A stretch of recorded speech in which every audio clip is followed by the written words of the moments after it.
first slide I would like to recall you today.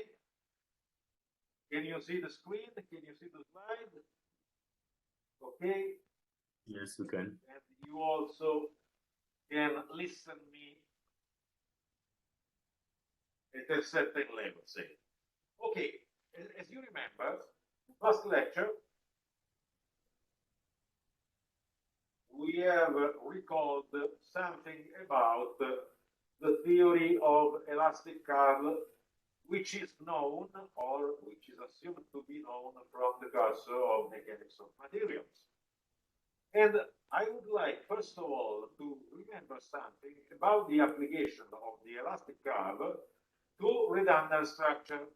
And first of all, the idea is that when we are dealing with a very simple redundant structure like this beam with a fixed end and a roller on the other end, good morning, sembra che adesso vada bene, però non si capisce perché senza questo non va.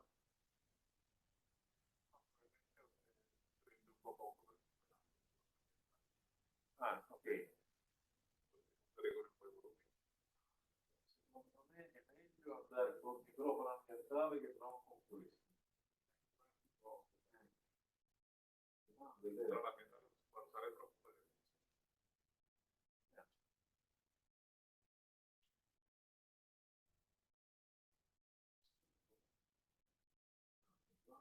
Staccare questo.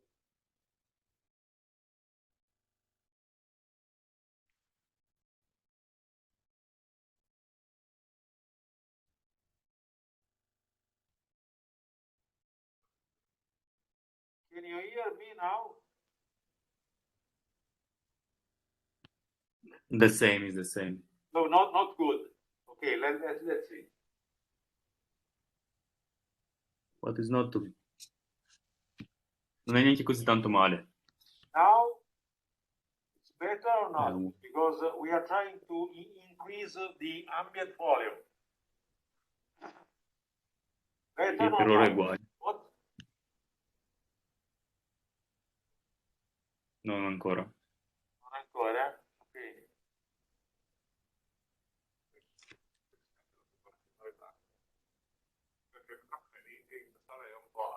Ok. So, allora facciamo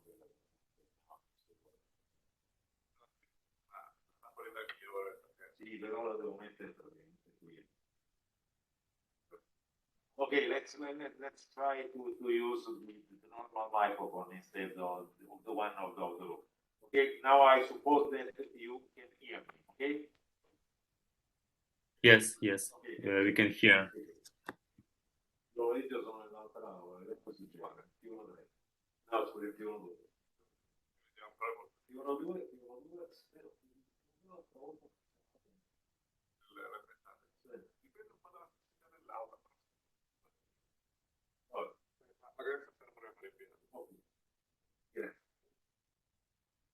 So, I was saying that if we refer to a simple redundant structure, for example, a beam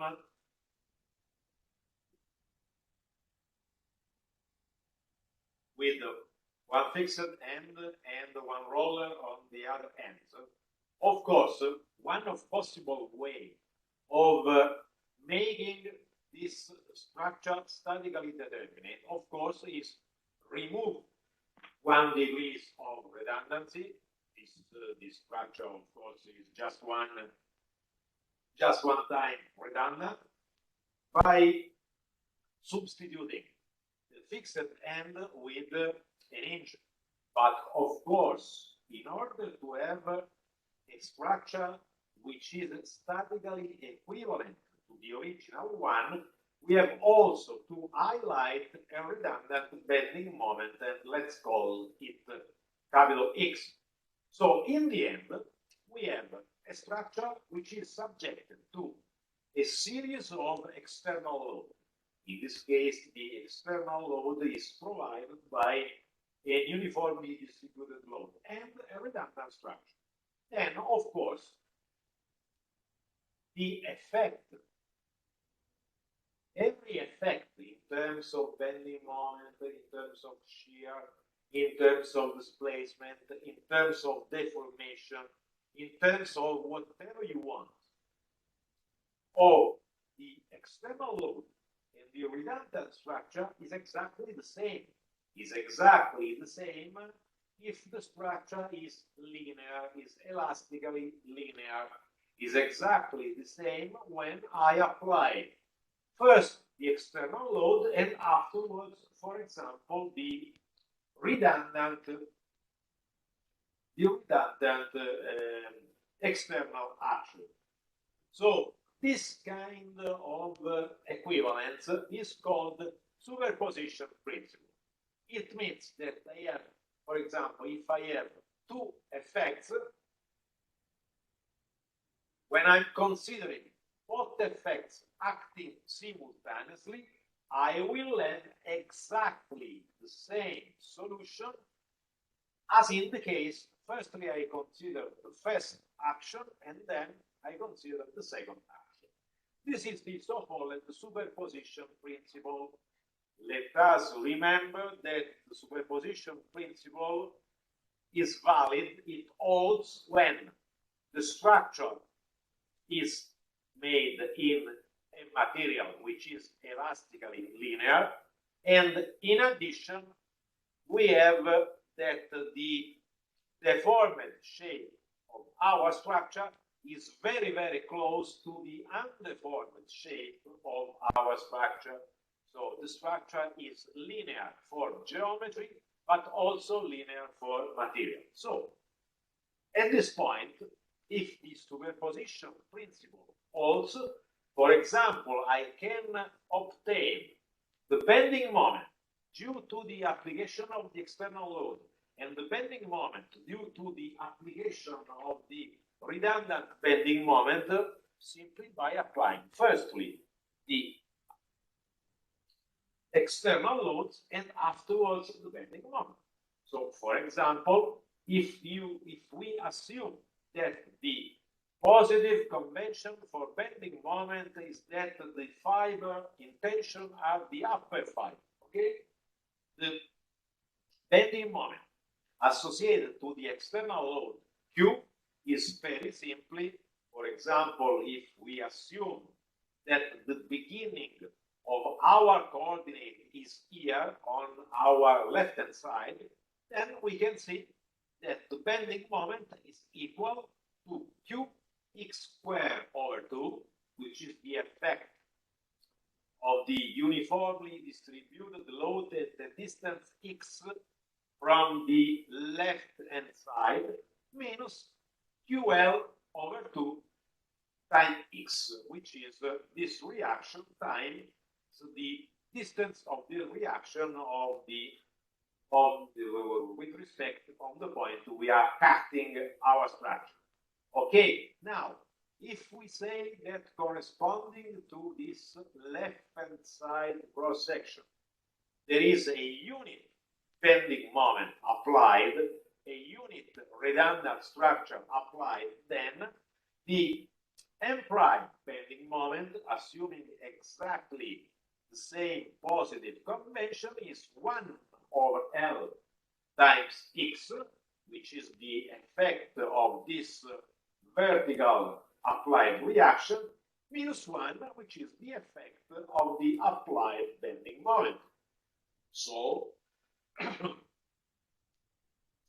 bending moment associated to the redundant bending moment capital X is equal to capital X times 1 over L X minus 1.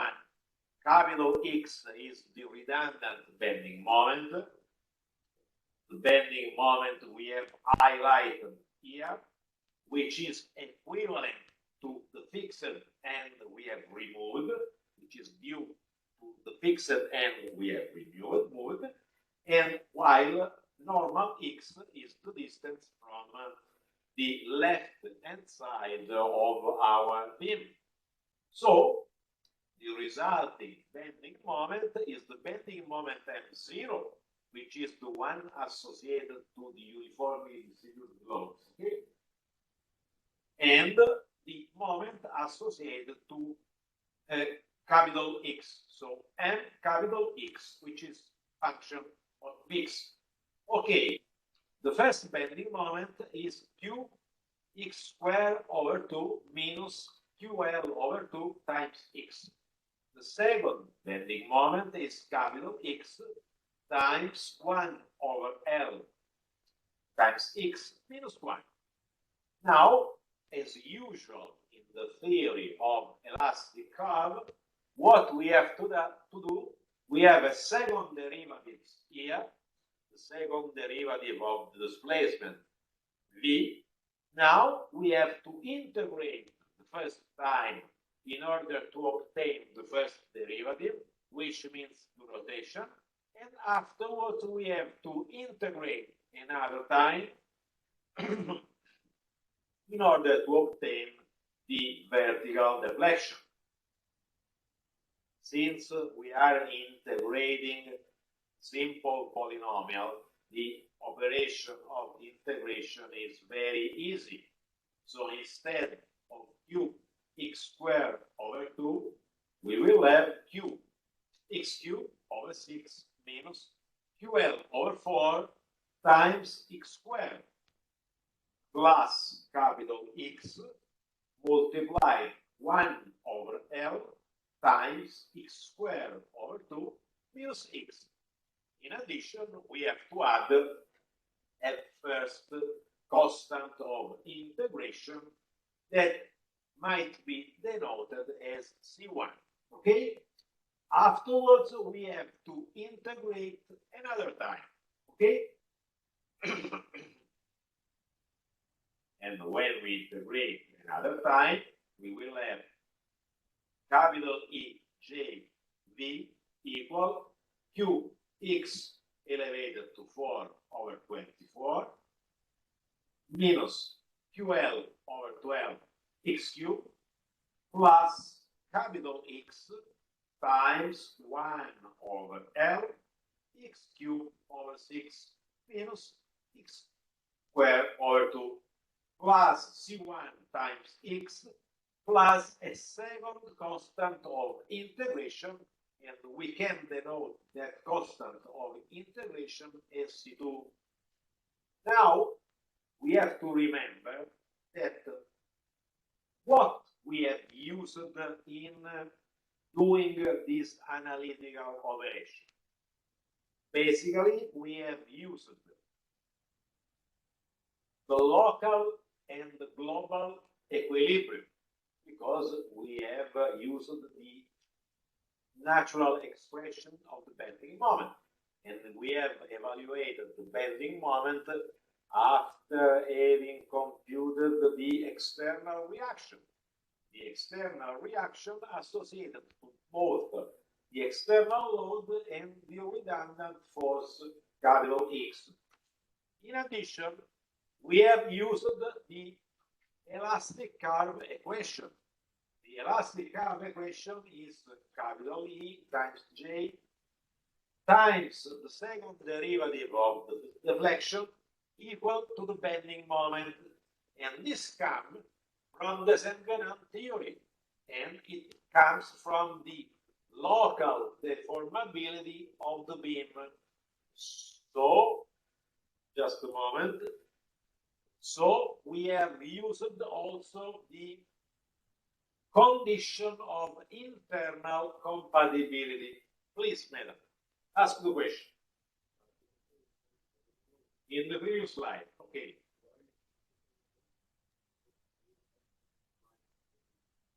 Yes, okay. If I go to the first slide, here you can see I have a redundant bending moment and I denoted it as capital X, okay? When I put it to the structure, I can say that this effect is capital X times the effect of unit bending moment. I have denoted this unit bending moment as M prime. Okay? So M prime is the bending moment associated to the unit bending moment. When I increase that value of capital X, I have to multiply it by capital X.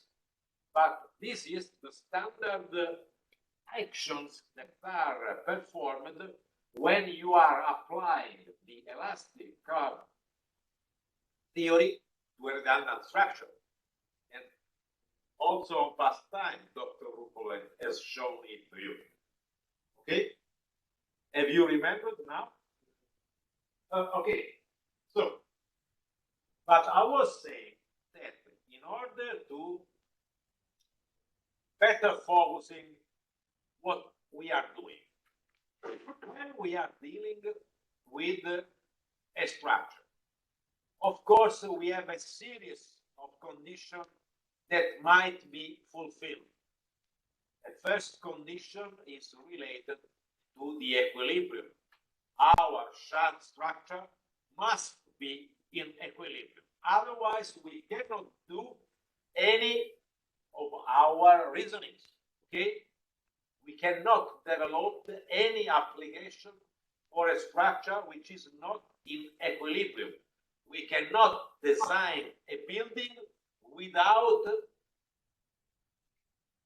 the satisfaction of equilibrium. Okay? And so equilibrium is the first condition at the global level, and but also at the local level. Okay? But also the internal compatibility condition is important. What does it mean? It means the internal compatibility condition. I know that this is a very large ceiling one in discovering this room. I know that there are beams, okay, that we cannot see in this moment because they are hidden. But what we want to see is that the deformed shape of this beam is continuous without any superposition of materials or without any crack. Okay? This kind of aspect is called compatibility condition. It's an internal compatibility condition. Because if the structure is cracked, we are not unsafe. The possibility of having a superposition of materials is not really possible in reality. Okay? So we need that the physical problem should be consistent with what we want to see in the practice. Okay?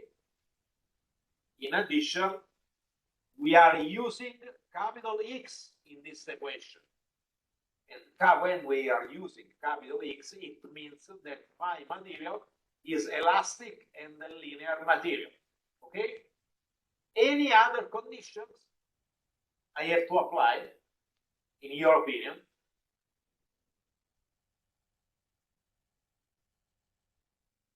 I have mentioned internal and external equilibrium. I have mentioned internal compatibility condition. I have mentioned the elasticity of the materials. Any other conditions, in your opinion? If I'm asking, I'm looking for some other conditions, because otherwise our reasoning stops here at this equation. So any other conditions? What? No, it's not the isostatic system, it's a redundant system. In fact, we have introduced the redundant reaction capital X, and I'm trying to apply the elastic curve theory in order to solve the redundant structure. What about the external constraint? Have you used the condition about the external constraints or not so far? Please, I'm waiting for an answer.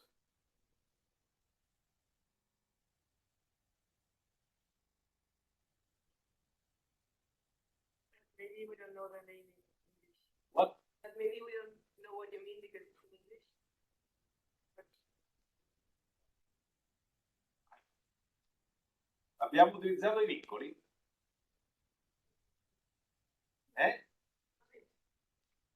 No, I don't understand the question.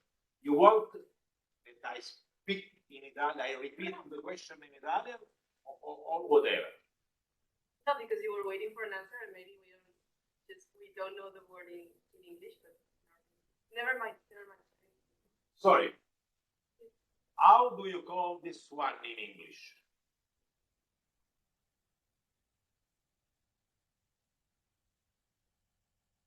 Is that constraint?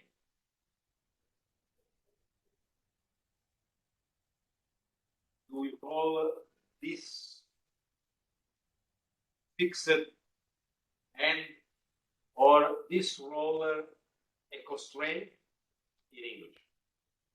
Yes. Have you used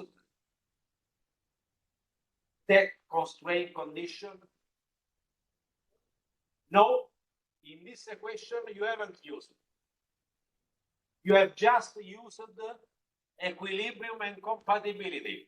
So, when you are solving this, look at the free body diagram. You see the free body diagrams and the other free body diagrams. Where is the compatibility condition? There is not. So,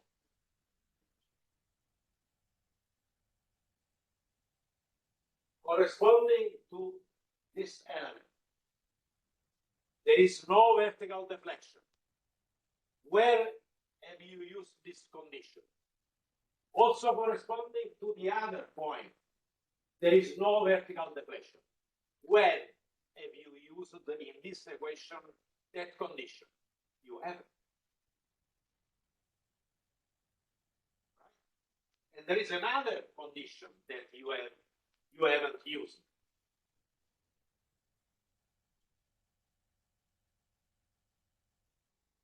In the beginning, here we have a fixed constraint. So when we move from the fixed constraint to the infinite constraint, and I would like to look at this second structure, the compatibility condition, the constraint condition, say to me that deflection, the vertical deflection in this point is equal to 0, and also the vertical deflection in this point is equal to 0. Okay? Do you agree? Thank you. But when I'm going to look to the fixed point, there is another constraint condition that I have to force. Which one? The rotation. Rotation is different at the moment. Okay? So, corresponding to this point, rotation is equal to 0. So, I have used everything except the constraint condition. And so, in order to solve this exercise, in order to solve the redundant structure, first of all, I have to apply these two constraint conditions. The vertical deflection at x equals 0 should be equal to 0. And this condition gives to me the value of C2 and reveals to me that C2 must to be equal to 0. Okay. Afterwards, I would like to apply the similar constraint condition corresponding to the opposite side. Okay. And so also corresponding to x equal to L, the deflection is equal to 0. If also this deflection is equal to 0, then it is possible to evaluate C1, and C1 will be function also of capital X. In order to find capital X, I have also to force that the rotation here corresponding to the left-hand side should be equal to 0. But the rotation, it's not equal to V. It's equal to V prime. Okay?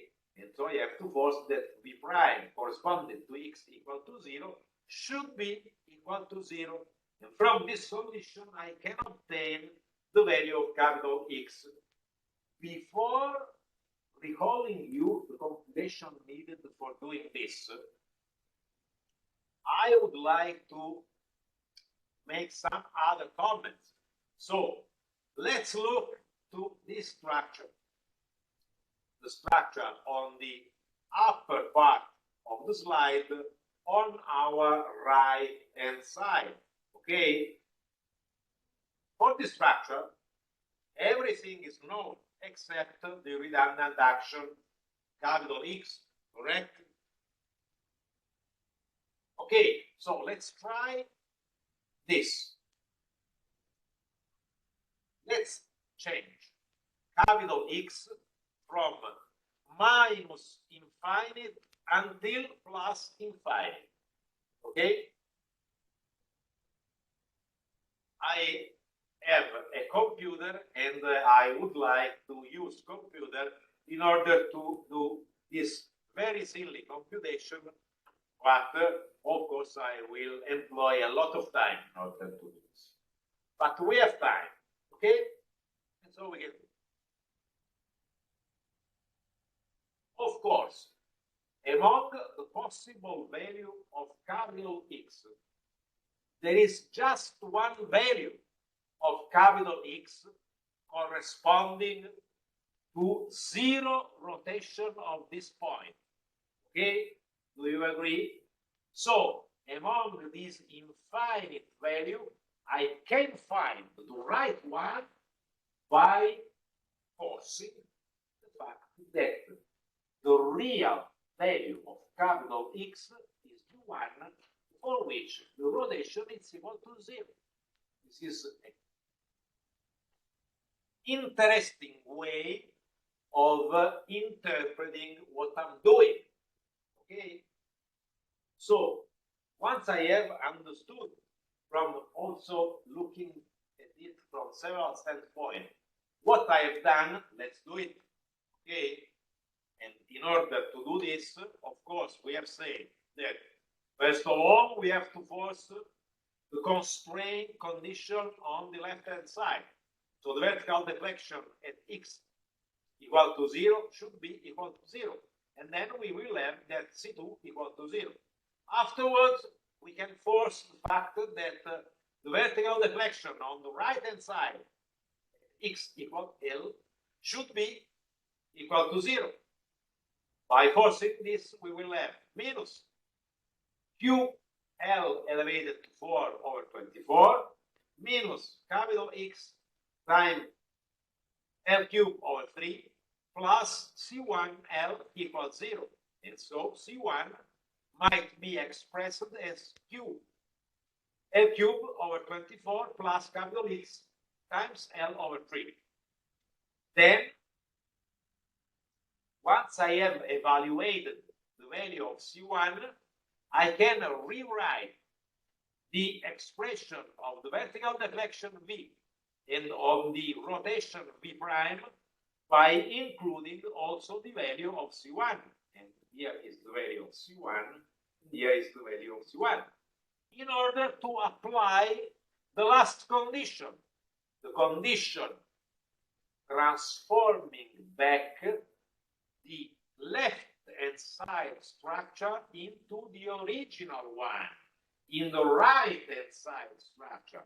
And on the right-hand side structure, what we have a fixed constraint here. And which is the difference between the first and the second? The difference between the first and the second, from a kinematic standpoint, is that the rotation corresponding to the left-hand side is equal to 0. And by imposing that the rotation corresponding to x equals 0 should be equal to 0, I can very easily find that the value of capital X is equal to minus QL squared over A. Now, I have found the value of capital X by choosing among the possible value of capital X the one making zero the rotation corresponding to the left-hand side constraint. So, when I'm solving a redundant structure, it is apparent that I need to satisfy local and global equilibrium, the elasticity condition, the so-called local compatibility, which means that our structure undergoes a continuous deformation without superposition of materials or cracks, but also the external compatibility. And external compatibility means the compatibility with the constraint conditions, okay? If in solving a redundant structure, I do not apply some of these actors, generally I cannot solve the problem, or I can do some mistake. One of the two, basically. Of course, once I have solved the redundant problem, I can very easily obtain the free body diagram of the structure. When I have the free body diagram of the structure, from the free body diagram of the structure, I can very easily evaluate shear forces and bending moments diagrams. Okay? Of course, if I'm looking at the shear diagram, I know that since we have a uniformly distributed vertical force along the structure, the shear diagram will be linearly varying along the structure. Linearly varying between 5 over 8 times QL, which is the external reaction on left-hand side, until the value of the vertical reaction on the right-hand side, which is 3 over 8 QL. Okay? Since the shear is linearly varying along the beam, I know that the bending moment will be quadratic. Will exhibit a parabolic variation. A parabolic variation starting from 0, because there is an inch here. Sorry, not from 0, but from QL squared over 8, because I know the bending moment here. Okay? So starting from this value of the bending moment, and the fiber in tension are the upper fiber under the action of this bending moment. On the opposite side, there is an hinge. Okay? There is a roller. You see, there is a roller on the right-hand side. So on the right-hand side, the bending moment will be equal to 0. So I will start from a certain value, which is 1 over 8. Variation is parabolic until 0. And this diagram of bending moment will also exhibit a maximum value corresponding to the cross section in which the shear is equal to 0. Because we know that shear is the first derivative of bending moment. Please always remember the equilibrium equation for a small piece of a beam. Okay? Okay, of course, it is possible also to introduce the redundant reaction in a different way from the one I have chosen. Okay? Because in this exercise, I have chosen this value of the redundant bending moment. Capital X now is a bending moment. But, for example, I can solve in a different way this exercise by removing the right hand side roller and substituting it with a capital X vertical reaction. Okay? If I do this, how it is possible to solve this exercise? Please summarize for me the main step of solving this exercise.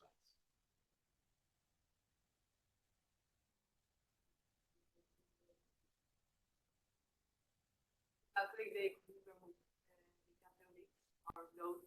Let's go back. Let's see what we have done. What we have done as the first thing. We have applied the superposition principle. You were there when I said this. Okay, so you have firstly to apply the superposition principle. So, madam, please go to the blackboard.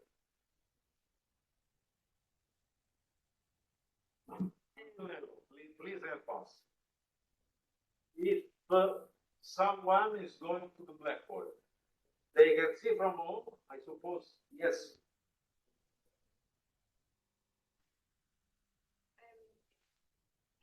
So let's try to talk a little bit together. In fact, the main issue of the live lecture is exactly what we are doing now. The interaction between the students and the professors. Because you are a clear demonstration that this interaction is very important. Okay? So, what we have to do is something like that. So, first thing to do, apply the superposition principle.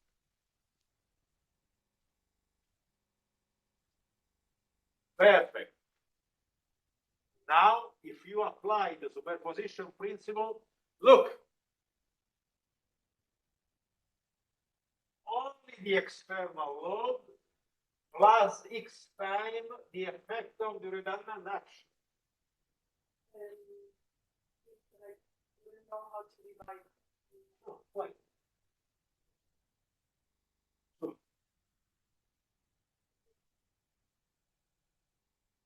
let's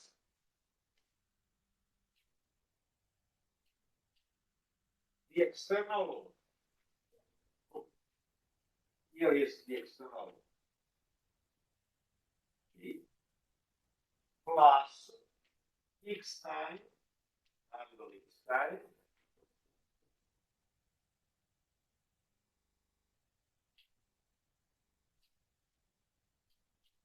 the effect of the redundant action. This is one.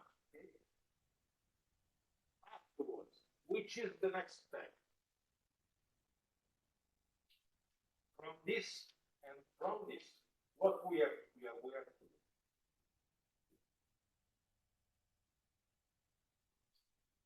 Let's. Do you remember? Yes, we need to calculate the reaction. Okay, we have to calculate the reaction. We will do not this now. You will do a code this, okay? And after evaluating the reaction here, what we have to do? Exactly. Perfect. So once I have evaluated the reaction, I will obtain the bending moment of capital X, of small x, which is the distance.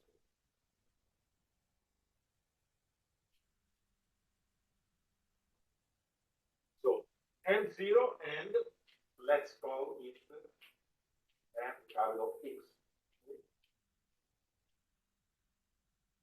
which is equal to capital X and prime. Afterwards, perfect. Yeah, So E J this second, and afterwards we will have M0 plus X capital X and prime. Perfect. Now, what we have to do? We're going to extract the first derivative. Okay, first derivative, and again we have the fraction. So integrate the first time and integrate the second time. Good. We have And now we have to solve. the unknowns, C1 and C2. Yeah, we have basically three unknowns. Yes, and also Two are C1 and C2, as you mentioned. Perfect. The other unknown is the redundant reaction capital X. Okay? Which are the conditions that we have to force in order to obtain C1, C2, and afterwards capital X. you know that the section here X equals 0 equal the length is going to be 0. Yeah. Also, so C1, for example, of this. Yes. Okay. Okay. And afterwards, We'll get C2 or C1, whatever, in function of X, knowing yes. the other section. Now, let's do. Then, no, in the end, X we're going to get from the rotation. Exactly. Now we have to deal with this constraint. So C1 from applying zero deflection, and C2, for example, by saying zero rotation. Correct. But in order to obtain the value of the reaction capital X, I have to remember that the original structure was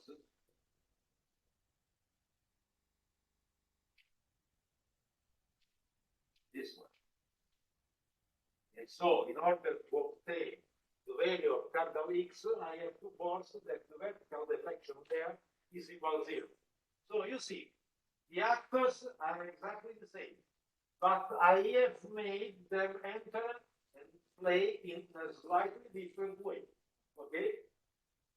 So thank you very much.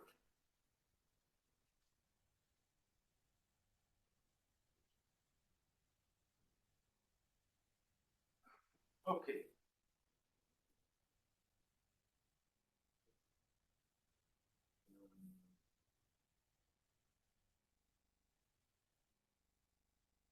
So let's go back to the slide.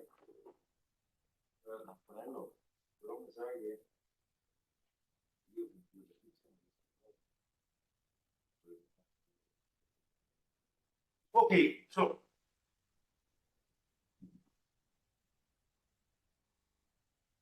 it was very important to remember this because now I will show you something new, and I will show how it is possible to solve in a very smart way the same structure as before.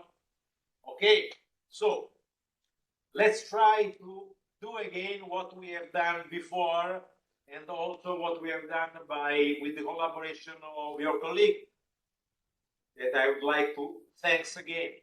Okay, so we have exactly the same structure, and since it is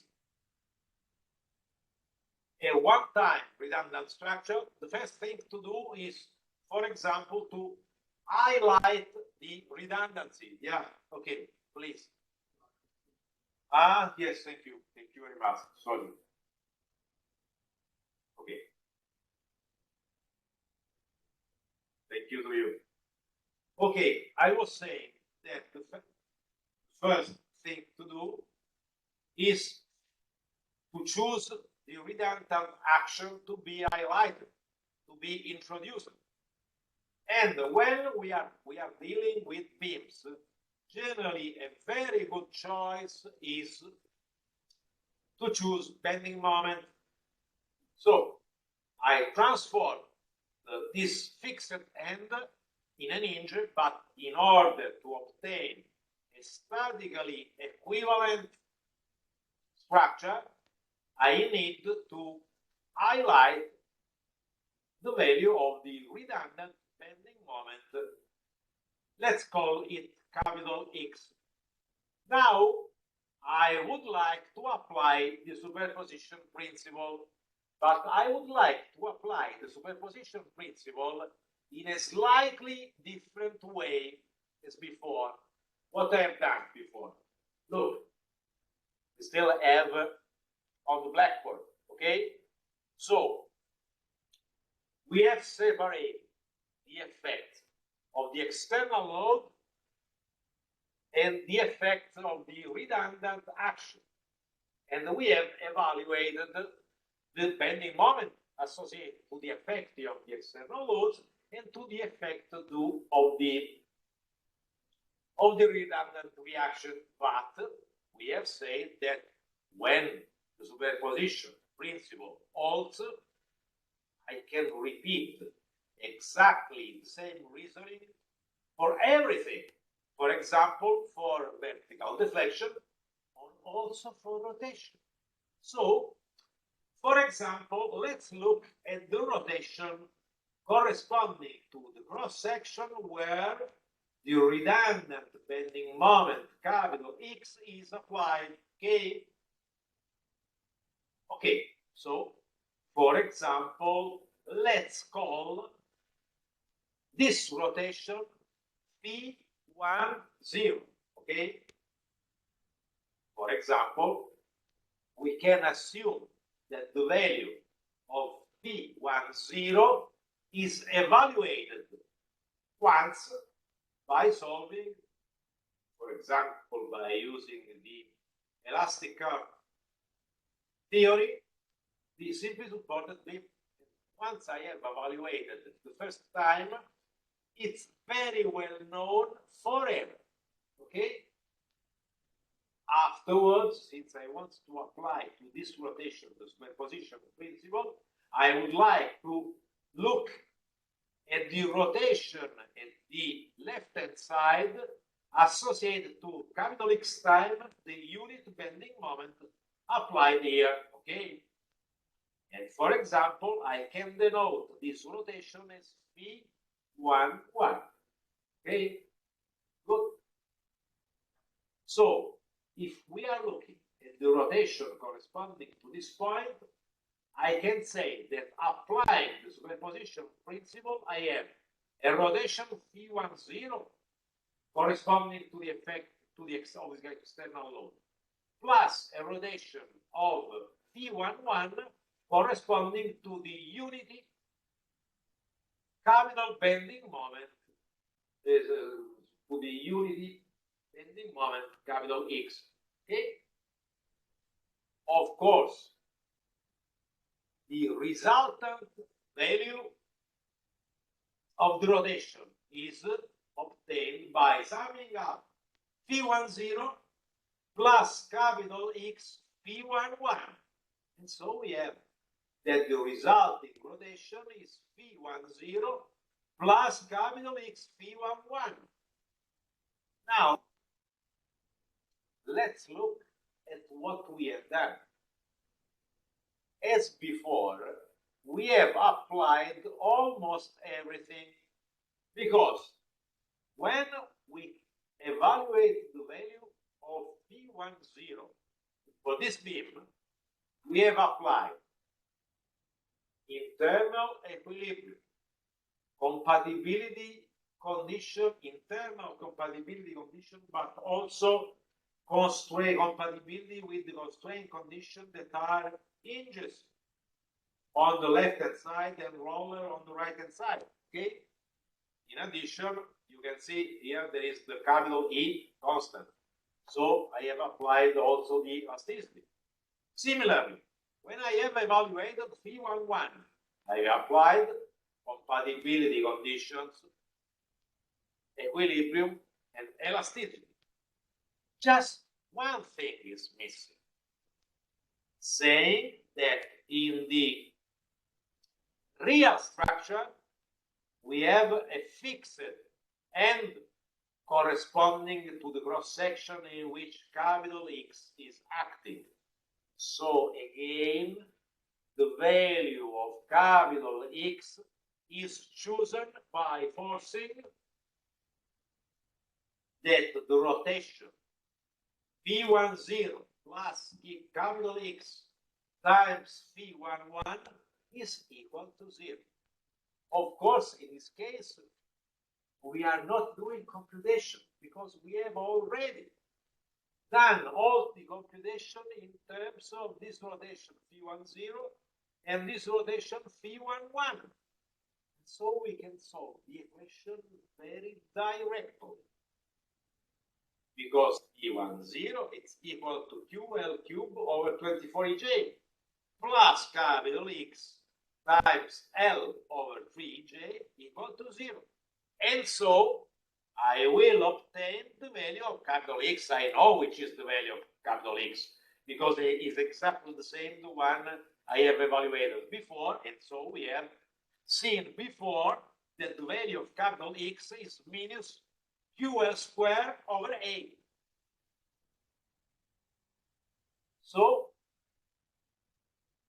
you can see that this is a very smart way of solving the exercises, of solving a redundant structure, because the coefficients that are needed for doing this have been already computed by us by using some other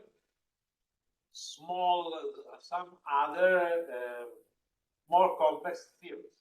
Once we have done this, we can solve also this problem.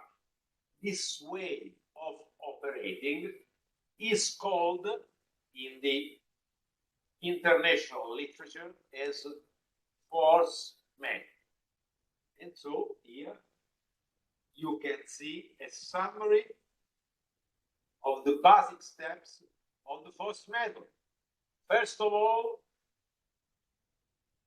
we have to determine the degree of static indeterminacy of a structure. Of course, since I'm beginning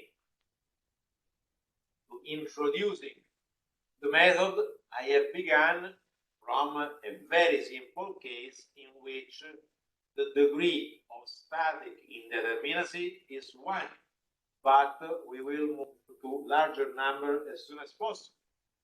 Afterwards, I would like to transform my structure into a statically determinate system. How? By releasing a number of static constraints equal to the degrees of static indeterminacy n. Of course, I would like to perform this step by releasing internal or external support condition and by creating internal hinges. But it is not indeed stated that I have to create internal hinges. I can also choose a different way. In fact, your colleagues have done a different choice of the static redundant force in that case. I suggest, especially for BIM, if it is possible to choose internal hinges. So create the indeterminacy by introducing internal or external redundant bending moment. The system thus formed is called basic determinate structure, in Italian struttura principale resa isostatica, okay? Or basic determinate structure. I would like to add another aspect. Indeed, it is possible also to work by using a basic structure which is not statically determinate. It should be also redundant in some cases. But let us assume that we transform a redundant structure into a statically determinate system. So we can pass from a redundant structure to a basic determinate structure. So for a given release constraint, we have to introduce an unknown redundant force, xj, corresponding to the type and direction of the releasing constraint. Of course, if I'm introducing bending moment and so I'm creating external or internal hinges. As in the first case I have shown to you, I have to introduce a redundant bending moment.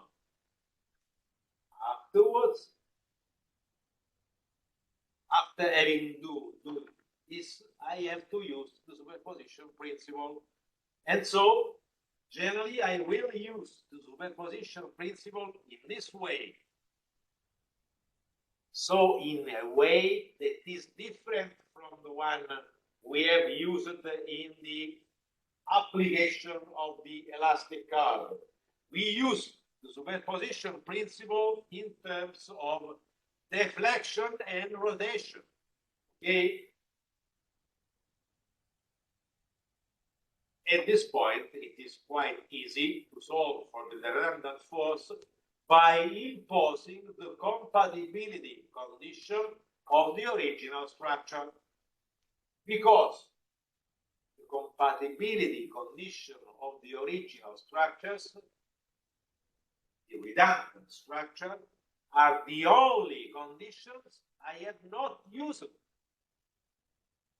So that these conditions, the application of this condition, the forcing of these conditions, transform the basic determinate structure back to the original structure by finding the combination of redundant forces that make displacement at each of the released constraints equal to 0. Very easy. Now, before continuing to make some example of worked exercises, I would like to show you some flexibility coefficients. Of course, the first value of the flexibility coefficient, the coefficient that we have denoted as P11 or P10. So let's go back to this first exercise, okay? So I have introduced here a flexibility coefficient that is denoted as P10. So this coefficient is denoted by using two subscripts. The first subscript, 1, is related to the position of the point, okay? The second subscript, 0, is related to the different load condition, for example. If I put 0, P10 means the rotation at cross-section number 1, first subscript, due to external loads, 0 subscript, okay? When I'm dealing with P11, P11 means the rotation P at point number 1 associated to the redundant bending moment applied again at cross-section number 1. Okay? If I put here the rotation on the opposite cross-section, it will be P21. And P21, you can see here, P21 is a different value from L over 3 EJ. P21 is equal to L over 6 EJ. And P21 means rotation at cross-section number 2 due to the unit bending moment applied at the cross-section number 1. Okay. Now let's look at the same beam, but now the bending moment is on the other side, on the right-hand side. When the left-hand side is denoted as point number 1, and the right-hand side is denoted as point number 2. Okay. Now, the rotation on left-hand side due to the unit bending moment applied at the right hand side is phi12, and of course phi12 is equal to phi21 L over 6EJ, because the second structure is exactly the first structure reflected. Okay? And so phi22 should be equal to phi11 equal to L over 3J. Let's look. Since I'm assuming that I read in the past the possibility of applying a different method like the elastic curve method in order to evaluating all these coefficients, all these flexibility coefficients. It is possible to have a structure which is redundant, like the third one. In the third one, I can apply to this redundant structure a unit bending moment, a cross section 1, and for example, I will obtain the rotation phi11 at the same cross section. And this rotation will be equal to L over 4EJ. The rotation on the right hand side is very well known because the right hand side is fixed. And so rotation is 0. On the right hand side, I'm interested in evaluating the bending moment associated to the unit bending moment applied on the left hand side. And this bending moment, it will be equal to 1 over 2. Very easy. So instead of having a moment of 1, I will have here a moment of capital X or a moment of QL square. Okay, I will obtain here a moment M21 that will be equal to capital X over 2 or of QL square over 2. Okay. But of course, we have also defined a series of rotation that are generated by the external load condition, the one I have denoted before as P10. And of course, we can solve for different external conditions. For example, one classical external condition is the application of a concentrated load corresponding to the midspan of our beam. And so, for example, if this force is equal to PL, the two rotations phi10, phi20 will be equal to P L cubed over 16 EJ. It should be very better not to see the students working with their phone while I'm explaining this. So if I'm referring to a different case, here we have an uniformly distributed loads working on this beam.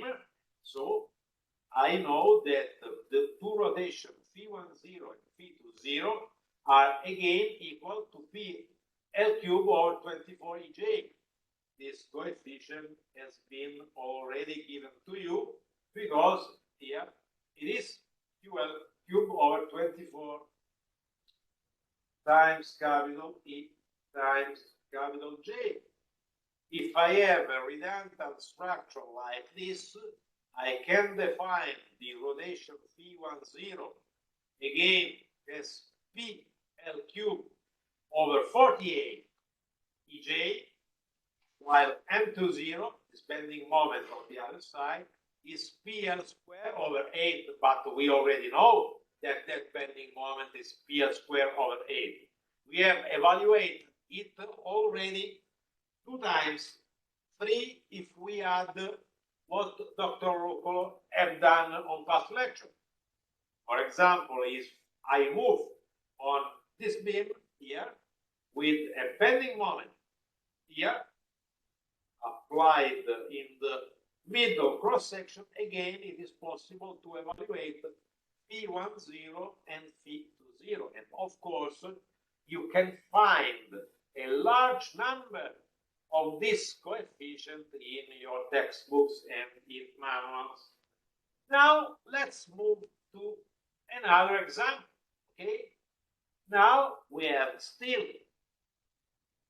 a simple structure, but now our simple structure is composed by two beams that are supported on 3 points. Okay, so first thing to do, okay, is to obtain a statically determinate structure.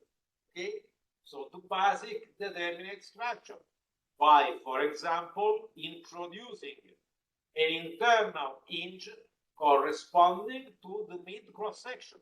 And of course, I have also to introduce a redundant bending moment.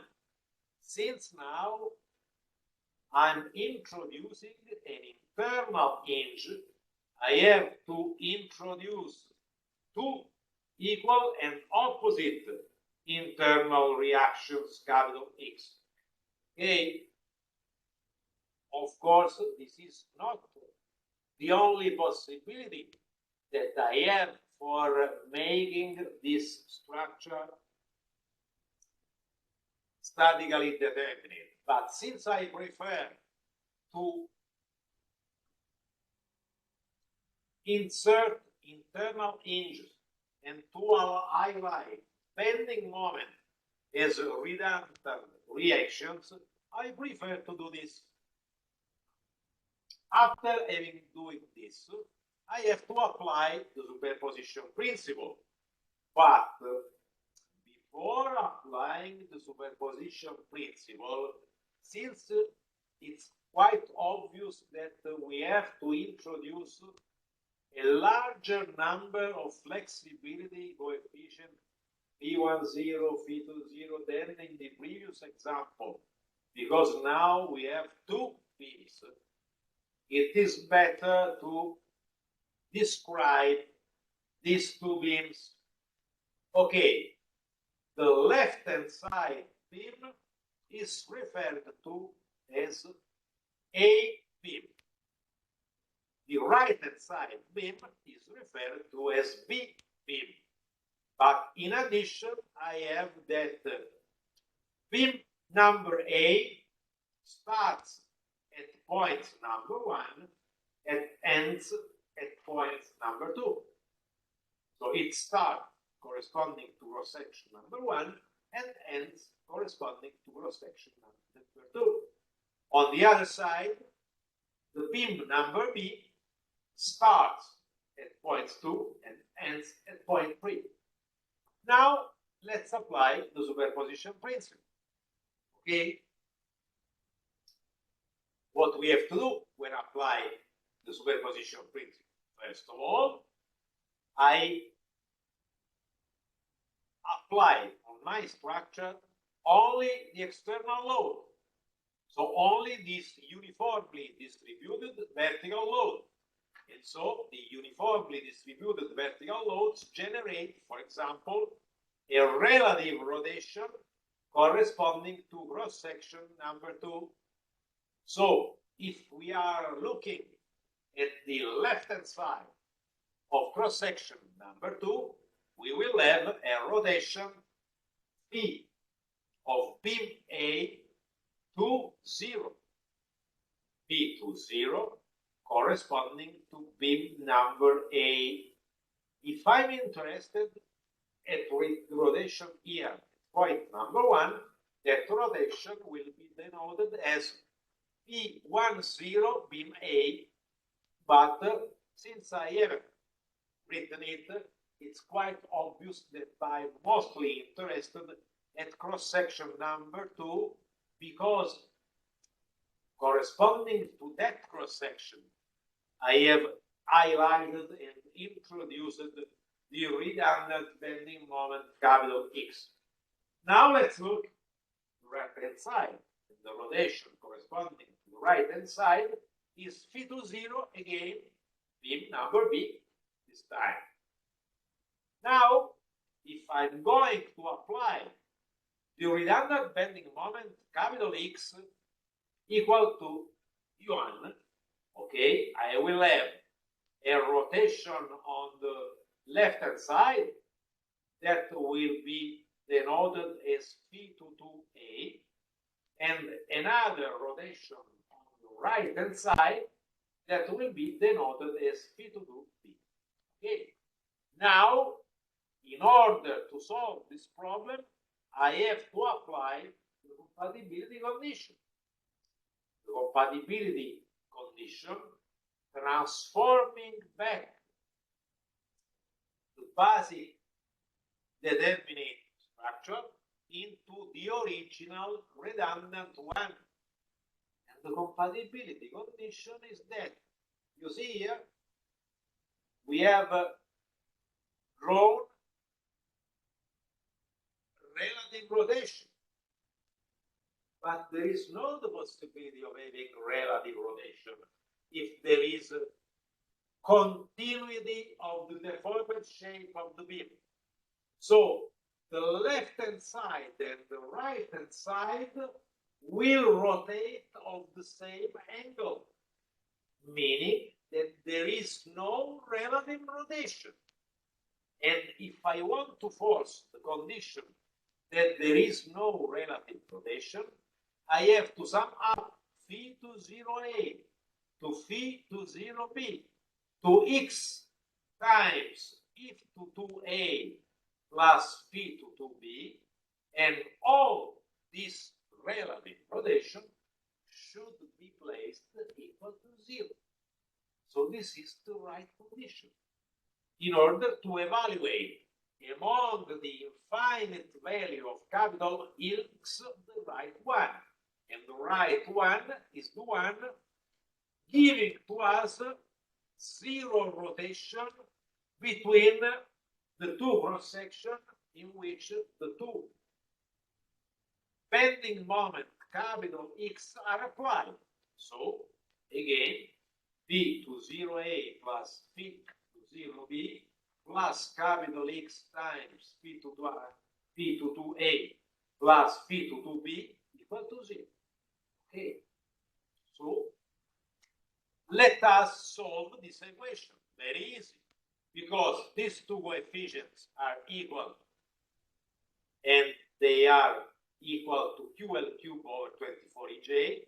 So I have to multiply by 2 this coefficient, and similarly, also phi to 2A and phi to 2B are equal, because we have said that the two beams are equal to each other. So 2 times capital X L over 3J. And again, we will find capital X equal to minus Q L square over 8. Why I say again? I have said again because it is obvious that this structure is symmetric.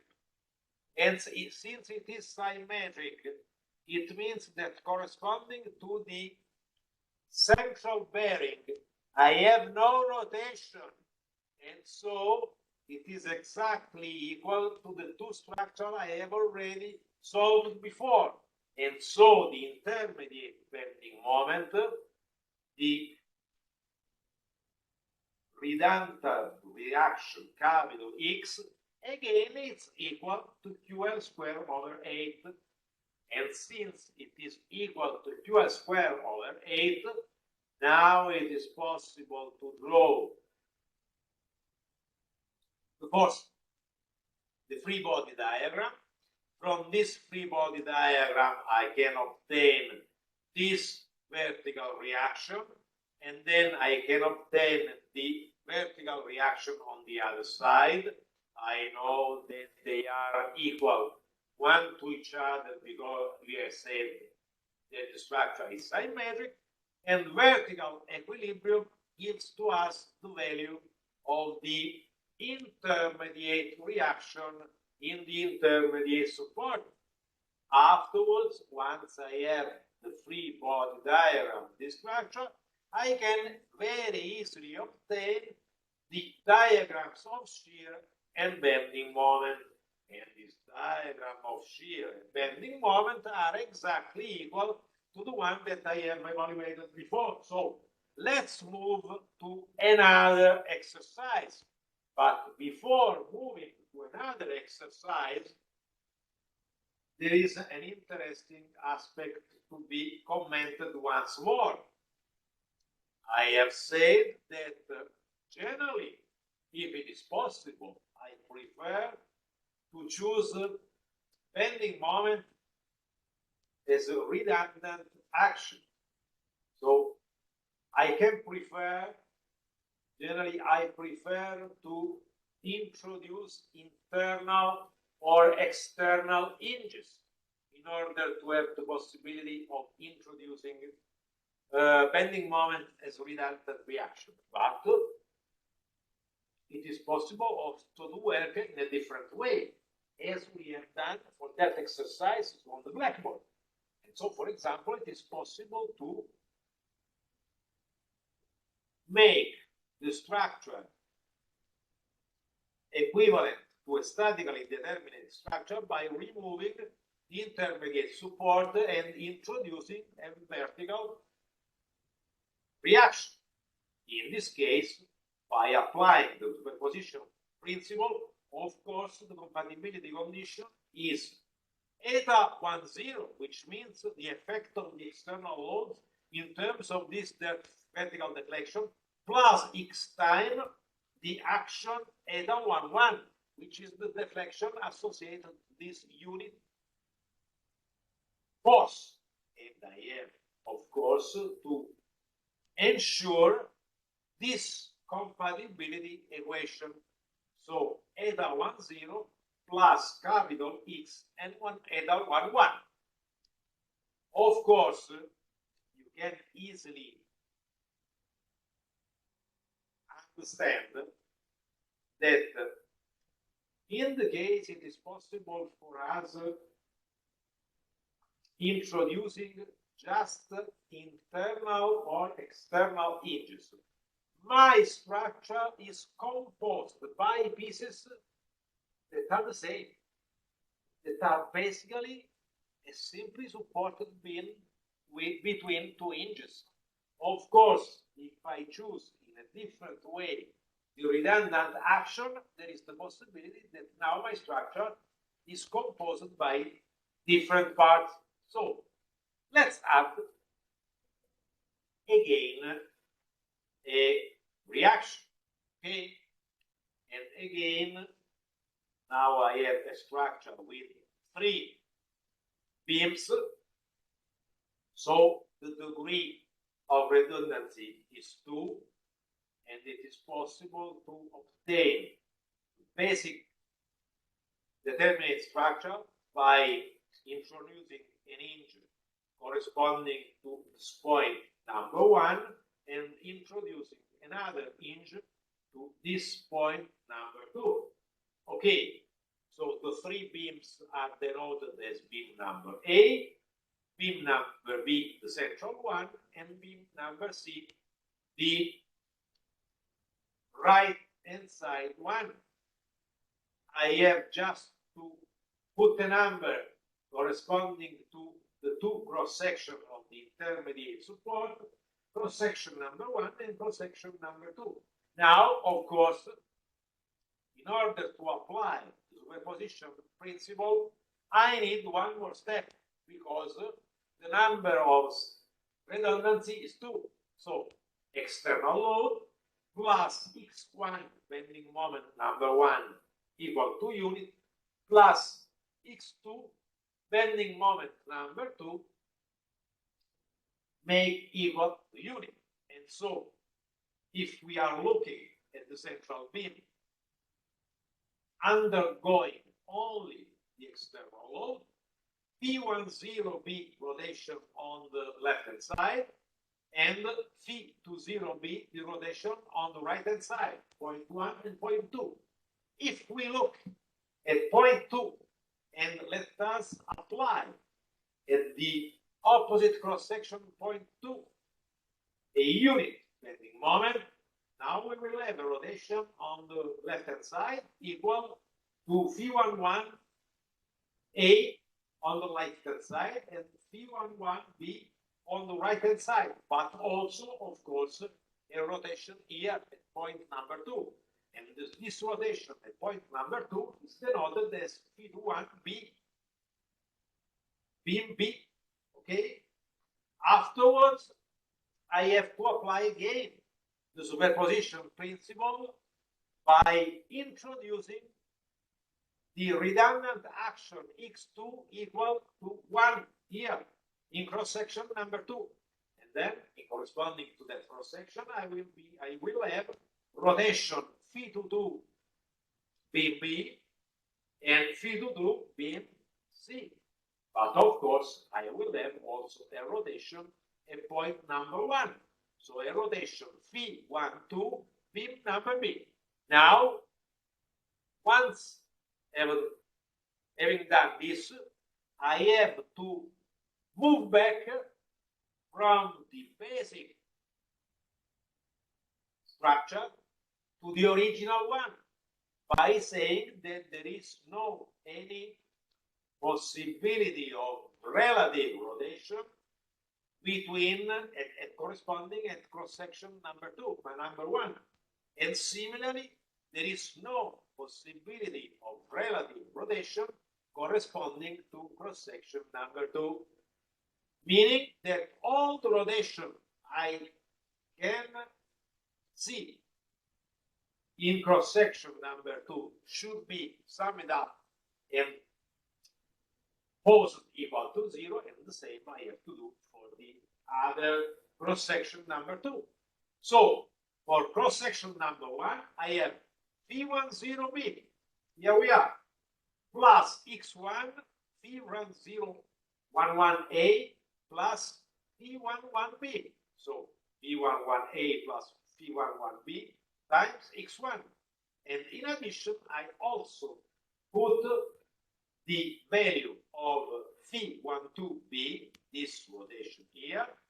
We are looking at cross-section number 1, corresponding to the action x2. The summation of this grid rotation, the effect of the external load, the effect of the bending moment number 1, and the effect of bending moment number 2, summed up gives to us 0. Okay? A similar summation also for cross-section number 2. So phi20 BB plus phi21 BB times capital X1 plus phi22B plus phi22G times X2 capital X2 equal to 0. Then I have just to substitute the numerical moment in order to evaluate x1 and x2.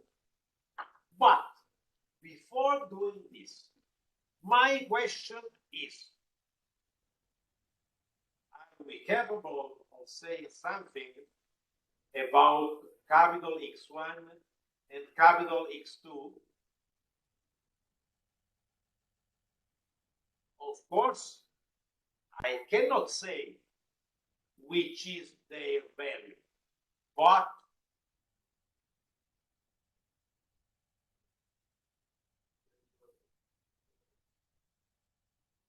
inverted dot opposite means that they are equal also, or not? Module is equal. Why you are saying that the module is equal? That is correct.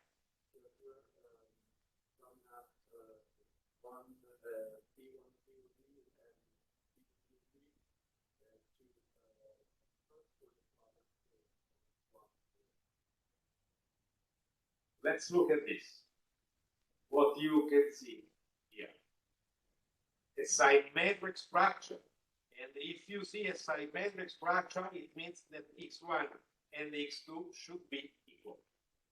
So I cannot say anything about their value, but what I clearly see is that they will be equal And so if after computation I discover that they are not equal, okay, that is a clear, an obvious sign that there is something wrong in my computation. Of course, when I'm going to substitute the numerical value, immediately I can see that they will be equal. I do not go to the detail of the solution because what I'm doing is very easy. I'm summing up the two equations, basically, okay, in order to evaluate just one equation and have the possibility of saying that x1 is equal to x2. After having discovered that x1 is equal to x2, I can obtain the value of x1 and x2. And I can obtain that the value is equal to QL squared over 20. Now, once I have obtained the value of the bending moment here, QL squared over 20 here and QL squared over 20 here, QL squared over 20 here and QL squared over 20 here, I can draw the free body diagram. But of course, you can see here the dashed line in green. It means that if I'm forcing an equilibrium equation of the right-hand side beam with respect to this point in which I know that the bending moment is equal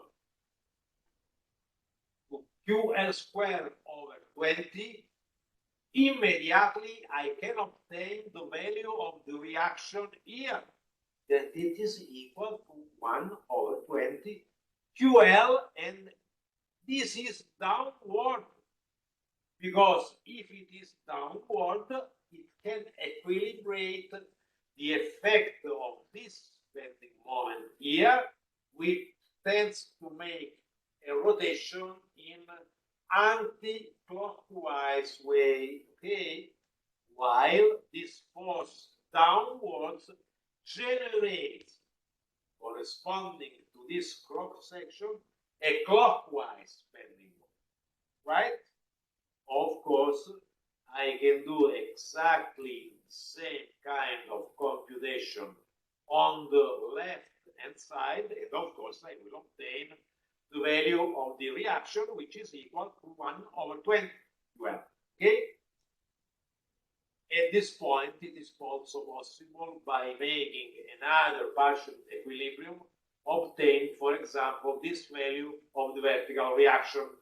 Once the free body diagram is complete, it is very easy to compute the diagram of bending moment and the diagram of shear, because we know the shear is constant on the left-hand side and on the right-hand side beam, while we know that shear is linearly varying in the intermediate beam. Why? Because in the intermediate beam we have a uniformly distributed load.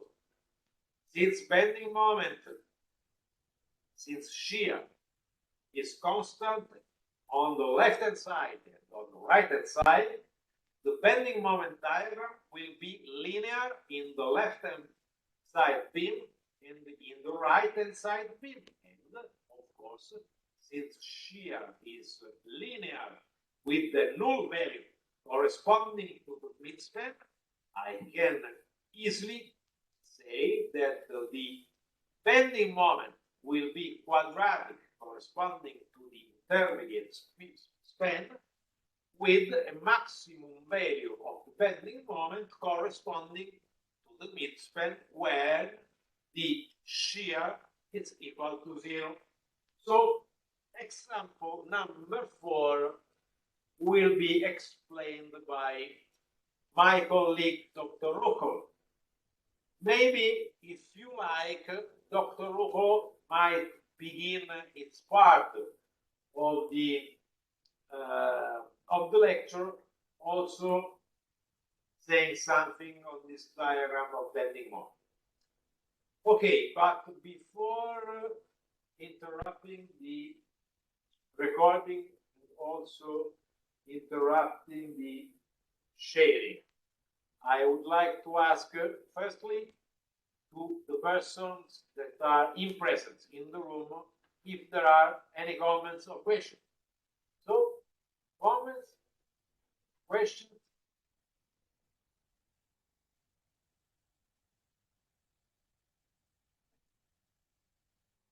Okay, so let's try to stop sharing and repeat the question for the participant from home. Any questions from the audience?